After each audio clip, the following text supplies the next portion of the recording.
नमस्ते दोस्तों, मैं अवज्ञा सिंह चैनल में आप लोग को नमस्ते करती हूँ। मैं अच्छी हूँ, आशा करती हूँ आप लोग भी अच्छे होंगे, स्वस्थ होंगे, मस्त होंगे, अपने अपने काम में व्यस्त होंगे। मैं आप लोग के सामने एक राम जी का गीत गा रही हूँ। पसंद है तो लाइक कीजिएगा, सब्सक्राइब कीजिएगा।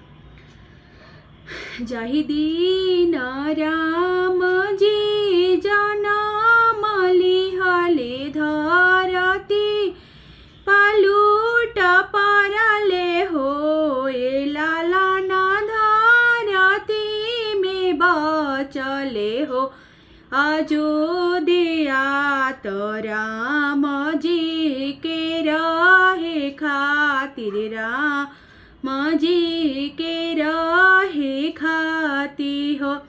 जाहि दीन राम जी जनम लिहले गिल बरतने पेलूट परले हो ए लाला ना बरतन में बचले हो गिल सिया तो राम जी के दूध पिए के, राम जी के दूध पिए के हो।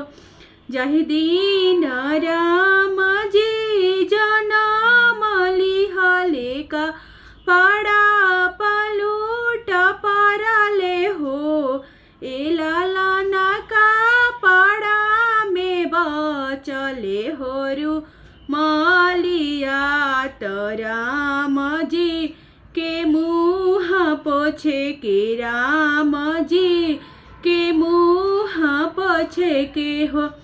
जाहि दीन राम जी जनम लिहले धरती पालूट परले हो ए लाला ना धरती में बचले होया जोधिया तो राम जी के रहे खातिर, राम जी